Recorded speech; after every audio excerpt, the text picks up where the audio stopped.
फिरोजाबाद शहर के सबसे ज्यादा भीड़ भाड़ वाले इलाके में बनी बरसों पुरानी इमारतें झूल रही हवा में, दे रही हादसों को न्योता। दुकानों के अंदर बैठे दुकानदार और ग्राहकों को सताता है गिर जाने का डर, फिर भी नहीं हुई धराशायी। नगर निगम द्वारा करीब 2 दर्जन भवन स्वामियों को जर्जर इमारत हटाने के दिए जा चुके हैं नोटिस, फिर भी कब्जादार बैठे हैं आंख मूंद। बताते चलें, पूरा मामला फिरोजाबाद के सदर बाजार शास्त्री मार्केट के सामने और उसके आसपास का है, जहां वर्षों पुराने कई भवन जर्जर गिरने की अवस्था में खड़े हुए हैं। जिन भवन स्वामियों को निगम द्वारा नोटिस भी थमाए गए, लेकिन आज कई दिन बीत जाने के बाद भी उन भवन स्वामियों ने कोई निर्णय नहीं लिया, जिससे बाजार में जाने वाले लोग एवं इन जर्जर भवन के समीप से गुजरने वालों को भवन गिरने का डर सताता रहता है। वहीं कुछ भवन इस प्रकार के भी हैं जिनके मामले न्यायालय में भी विचाराधीन है। एक भवन पर एक से अधिक लोग स्वामित्व का दावा करते हैं। ऐसे भवनों से प्रतिदिन निर्माण सामग्री जमीन पर गिरती रहती है, जिससे दुकान पर बैठे लोगों को जान का खतरा बना रहता है। ऐसे ही एक भवन स्वामी ने जिले के अधिकारियों से लेकर मुख्यमंत्री तक परेशानी से निजात दिलाने की गुहार लगा दी, लेकिन अब तक समस्या का समाधान नहीं हो सका। अब बरसात के मौसम में इमारत गिरने का डर सता रहा है। क्या कहा भवन स्वामी ने, आइए आपको सुनाते हैं अपनी इस रिपोर्ट में। राकेश कुमार बंसल है।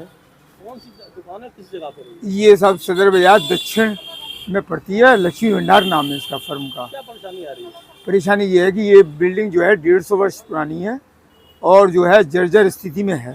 मैं लगातार 4 वर्षों से लिख रहा हूँ, लेकिन कोई भी अधिकारी शहर का डीएम से लेके और नीचे नगर पालिका तक कोई सुनवाई नहीं कर रही है मेरी।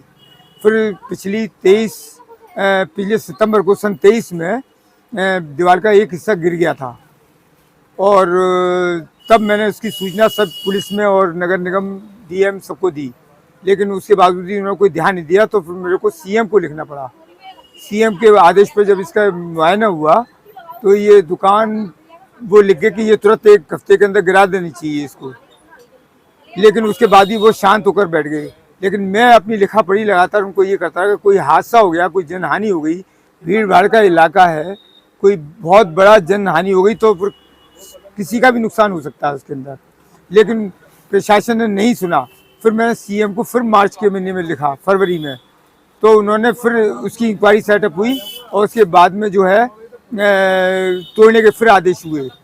उसके बाद में मैंने सभी अधिकारियों को, सिटी मजिस्ट्रेट थे, नगर आयुक्त हैं, उसके बाद में आपके सिटी पुलिस है, एसपी साहब के पास भी सूचना भेजी मैंने, लेकिन उसके बाद में उन्होंने कोई काम नहीं किया।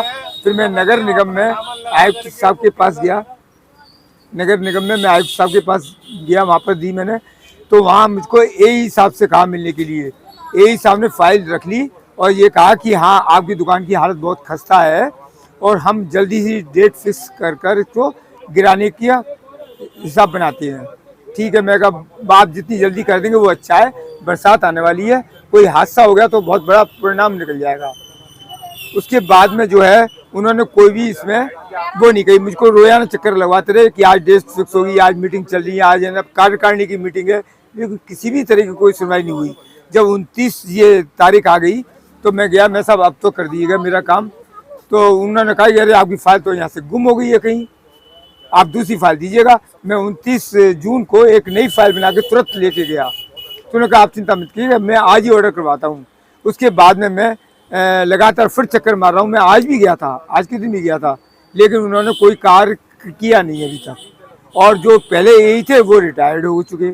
अब ये है ना, परसों के दिन फिर रात के 9 बजे के लगभग दीवार का एक हिस्सा अच्छा खासा गिर गया।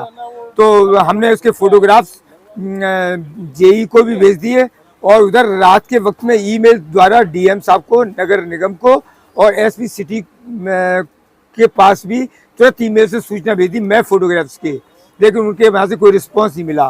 फिर मैंने पार्षद अकरम साहब हैं जो 51 वार्ड नंबर के हैं, उनको कहा, तो कल उन्होंने नगर निगम में मयंक यादव जी हैं, कोई एई नए आए हैं, उनको भी कहा। फिर आज के दिन अभी थोड़ी देर 2-3 घंटे पहले फिर दीवार का एक हिस्सा और गिर गया। फिर मैंने अकरम साहब से कहा तो अकरम साहब ने उनको फिर बुलाया कि आप ये क्या कर रहे हो, कोई हादसा हो जाएगा, घटित हो जाएगा, किसी की जान चली जाएगी, तो फिर आप क्या करेंगे, कौन इसकी जिम्मेवार होगा आखिरकार, ये बताइएगा।